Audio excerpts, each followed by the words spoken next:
Hey dears, welcome to my channel. This is Priya Karnagaran. Hope you all are doing good. And in this class, we're going to discuss about public interest litigation.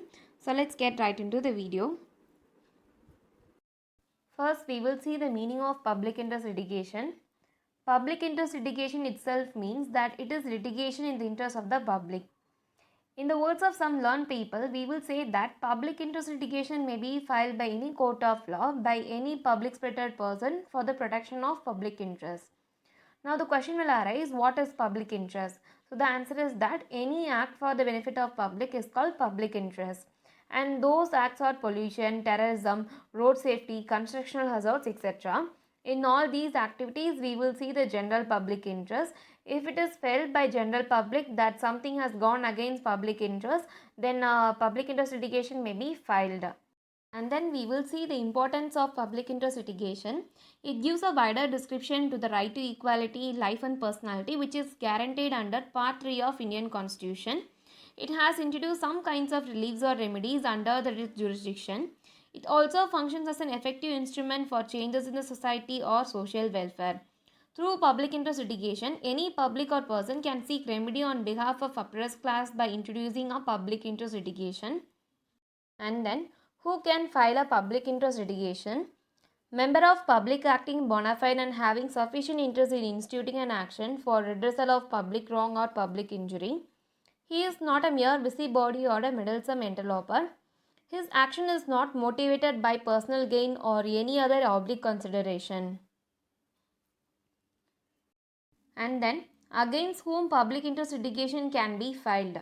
People can file a public interest litigation against Indian government, State Pollution Control Board, also against private factory, but public interest litigation cannot file against only private party without concerning state government or central government. And then, when can a public interest litigation will be filed? Where a factory or industrial unit is causing air pollution, people nearby are getting affected. Where in an area or a street there are no street lights causing inconvenience to commuters. If there is loud music at night causing noise pollution, the public interest litigation will be filed. And for abolishing child labor, and then where some construction company is cutting down trees causing environmental pollution, the public interest litigation will be filed.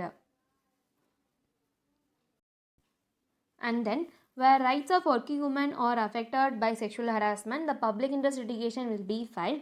And for maintaining roads, sewer, etc. in good condition, the public interest litigation will be filed.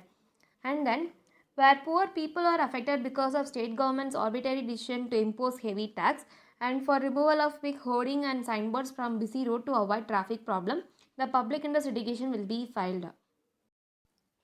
Then, where a public interest litigation can be filed? Public interest litigation is just like writ petition, which is filed in High Court and Supreme Court under Article 226 for High Court and Article 32 for Supreme Court.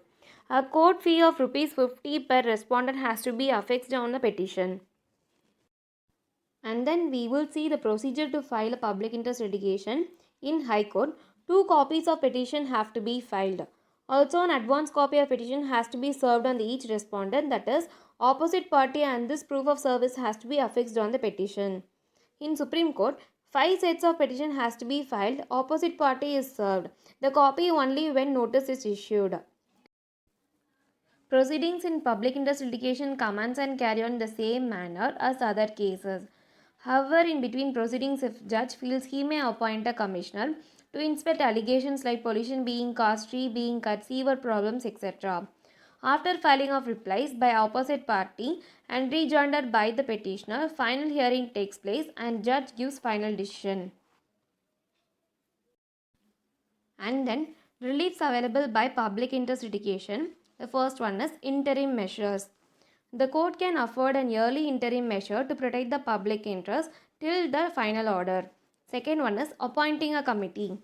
The court may appoint a committee or commissioner to look into the matter. And third one is final orders.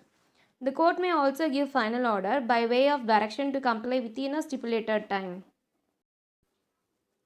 And that's it, dears. Thank you. Hope you all understand the topic that we have discussed in this class. If it was useful, give thumbs up to this video, and most of you have not yet subscribed, so please subscribe to my channel and tap the bell icon. Then only you will get a notification while I'm uploading the other concepts.